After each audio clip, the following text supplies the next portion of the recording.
So back we go to Coxless Fours. The Wyfold for club rowers. Molesey against Upper Yarra from Australia.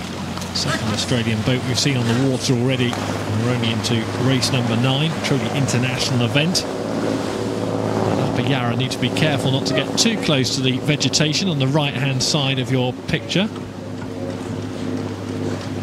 Tight start, and it remains tight as we join the action at Forley.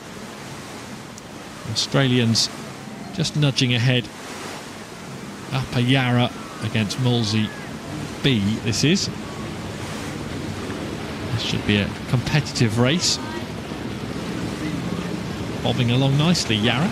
Yeah, you know, the last time that Yarra won at the event was back in 2011, so they do have history at Henley, you know, being winners as a club. So, you know, it's interesting to see them back at the regatta. You know, obviously they know something about their speed and how good they are. They've come all the way over to compete at Henley, and just making sure that, you know, this is their first race down the track as a unit, just making sure that they stay composed.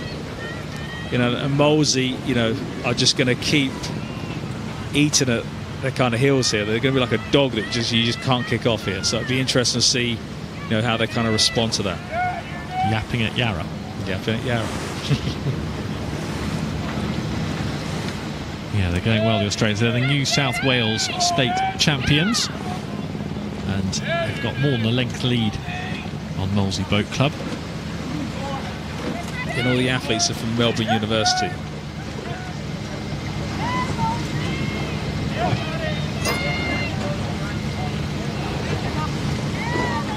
Molesey Boat Club after the third 8 from the head of the river.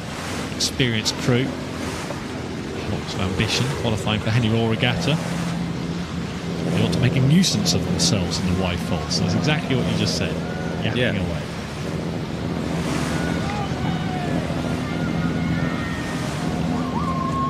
That's what the thing though, stepping out of an 8, which is a really fast moving boat, into a 4, it just takes to get over the course a lot longer. Exactly, you've got extended torture. It could be pretty painful for them this last few hundred metres. Just means there's a few more stops on the pain train. That's where you look at it. The pain train is definitely in full flight for Molesey. And Yarra being spoken to by the umpire there. As a pleasure cruiser bumps into our commentary box and gives us a rock on the water that we weren't expecting. Yeah, and that's the great thing about the regatta. There's, you know, you've got so many things going on around the outside of the racing. There's river traffic everywhere. You know, people in small rowing boats having their picnics on the side. This is one of the most incredible commentary boxes you'll ever sit in, isn't it? Just in the middle of the water, right next to the finish line. Being able to look down the course, see the crews coming towards us. We get to see everything from here. It's a great viewpoint. And Yarra again being spoken to by the umpire. The white flag is up, being pointed out. Yarra must get back onto their side of the river. They may lead. They're trying to make a little bit of dirty water, aren't they, for Molesey to contend with here.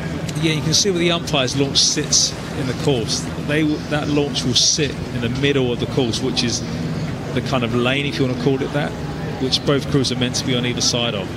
And if the umpire feels that those crews are moving out of their station, you'll see him put up, or she put up their flag and ask the crew to move back to their station. Now, they can disqualify crews, it's not something they like to do, but if they see them impeding the opposing crew, they won't hold back and they will disqualify people. And that's part of making sure that you've been down the track and you've experienced both sides, knowing where you need to be, so you don't let your steering become such an issue and problem that puts you off the rowing. Well, this race has worked out exactly as Mark Hunter forecast. Upper Yarra took an early lead by a length or so, but Molesey have just not been shaken off, and they have stayed in contention. They've pushed Upper Yarra to their limits, and they still have to work to get to this finish line. It's going to be a comfortable enough victory for the Australians, but Molesey Boat Club B have dug deep to stay in the race. Yeah, they've made sure they hung on there and just kept pushing them, and they were looking for that mistake that unfortunately never came. But I'm sure Upper Yarra will, you know, one thing they'll look at is their steering to make sure they get that better. as when they come back tomorrow.